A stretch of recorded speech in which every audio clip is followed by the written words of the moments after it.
Housing Committee on the Appropriation 2013-14 Estimates Bill is resumed, and before the dinner break we were debating vote housing. Jamie Lee Ross has the call and he has just under 4 minutes remaining. Jamie Lee Ross. Thank you, Mr. Chair.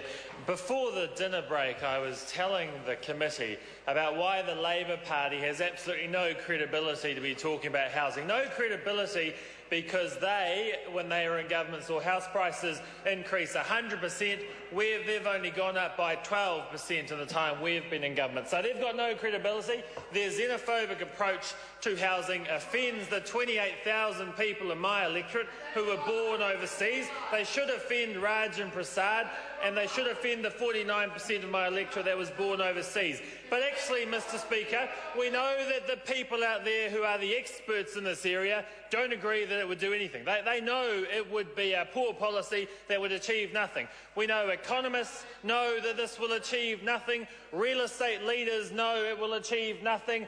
People out there who are trying to buy houses know it would achieve nothing. But I thought the most interesting comment heard in the last 24 hours on this topic actually came from Len Brown, someone who David Shearer tries to say is a Labor mayor and one of theirs. I was on backbenches recently with David Shearer. He was claiming Len Brown as one of their own. Actually, Mr. Chair, Len Brown was on Radio Live today rubbishing the policy, telling Duncan Garner that the policy would do very little. Because Len Brown, the Labor mayor as they like to call it, agrees with us. He agrees with us that it's about ensuring that land supply is increased, because the problem in Auckland is a supply and demand issue. It's not an issue of foreigners coming into the country and trying to buy land. The number of people wanting to do that is very small. Asanati Taylor was allowed to buy land. Why shouldn't other people who are coming into the country be allowed to buy land? Mr. Speaker, it's about ensuring more land is made available. The Labor Party wants to talk about another policy they have, which is to get 100,000 houses built over 10 years at a cost of $300,000 a section. $300,000 a section.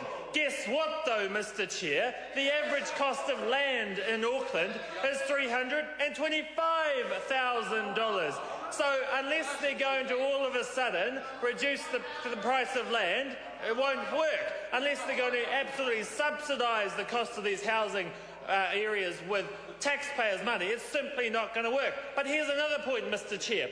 The Labor Party policy of 100,000 houses over 10 years equates to 10,000 houses a year, 30,000 houses over 3 years. This government has promised 39,000 houses over 3 years, 9,000 more than what Labor has promised. They reckon they have all the big solutions.